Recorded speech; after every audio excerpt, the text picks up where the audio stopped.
Here we have a normal drawing of Sonic I made. I know, you're wondering why I'm showing you this, aren't you? Well, I'm showing you this how to teach you how to do this. Okay, hello everybody, it's your boy James here, and I'm here to teach you how to animate 2D stuff with Paint 3D. Sorry for not uploading in almost 3 months. I've been thinking about stuff recently, as you can see on the community tab, and plus I've been really busy with some stuff in my personal life. But I might explain that another time. But for now, let's focus on this video on how to teach you how to do this stuff. On the LATERZ channel, you'll know that I've used this method in the Sonic 3D animation with a more rough basically, more model than the current model I'm using now. Now I'm using this video to show you how to do it in a more advanced way than last year's. Before we start, I'd just like to thank you all for 600 subscribers. Thank you, this actually means very much to me. And sorry I didn't do a 525 or 551. Maybe I'll do one for 600, or I'll just go 500 for the rest of the channel. Anyways, let's start. Okay, we don't want to start with any outside shape. Anything is really convenient today. First, create a shape, like a circle, like a sphere.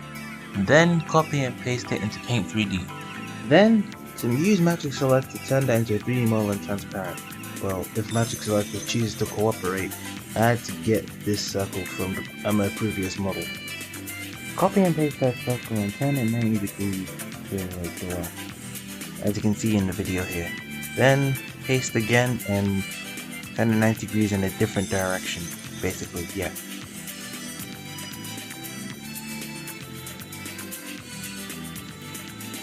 This part's optional, but if you want to have an easier time, do a 45-degree circle thing and color in a different color in order to actually tell the difference, basically.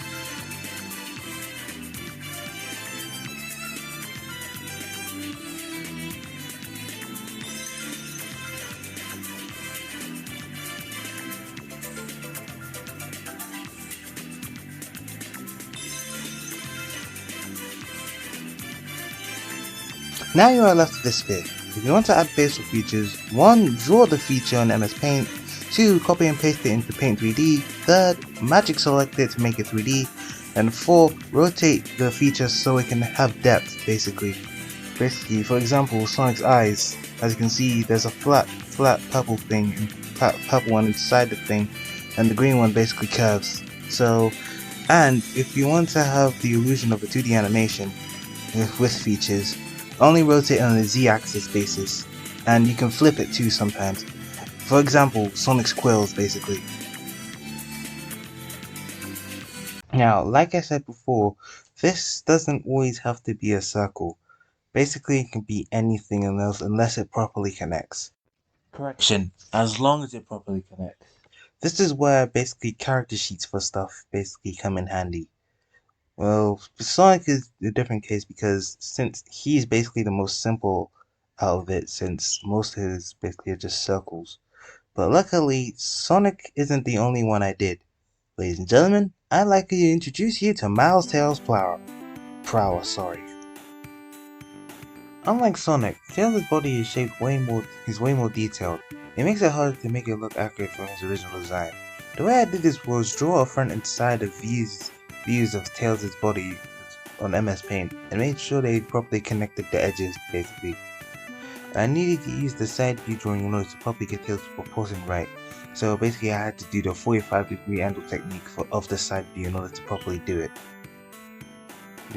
The same thing goes for the head as well. There's a few differences basically on the front and side.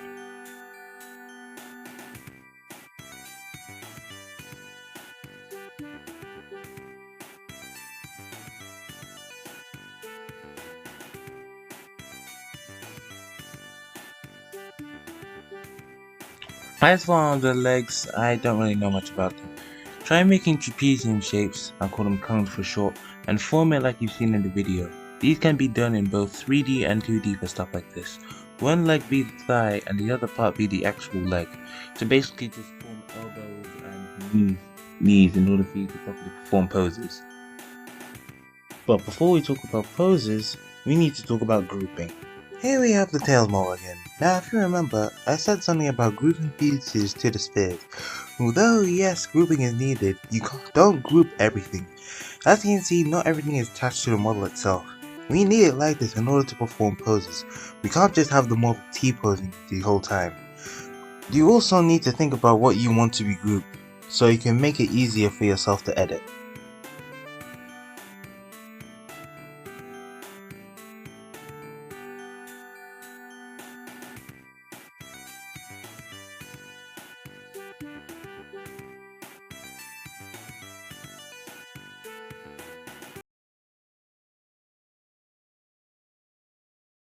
Now that you're done with your model, you can move on to the posing. You can choose any pose you want from any angle. Once you get the perfect pose, take a screenshot and off to your drawing software, or animation software, whatever you want. Before we move on to the most recent sketch, let me show you the previous sketches we made with models.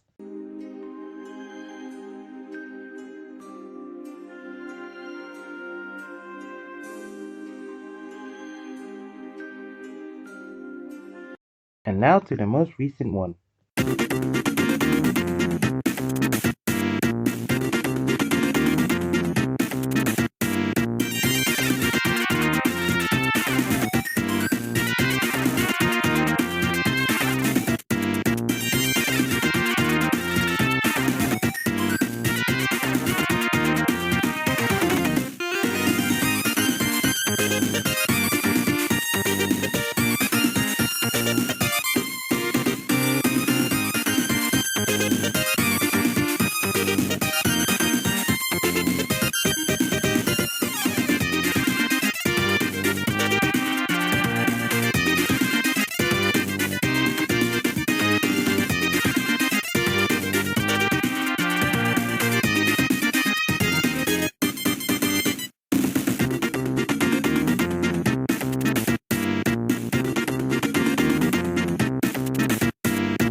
And that's how you use models to make animation and art. Sorry if this isn't a perfect demonstration for this, but I tried my best, and I hope it helps you in the future. Sorry for not uploading for the past 3 months. Again, personal life, basically. And again, thank you for 600 subscribers. You guys are actually the best. Make sure to leave in the comments basically what I've missed. I can tell you that then. Anyways, hope you guys enjoyed the video. If you did, make sure to leave a like on CJ, Swelling Games on Twitch, even though they're relevant. Until then, MCJs.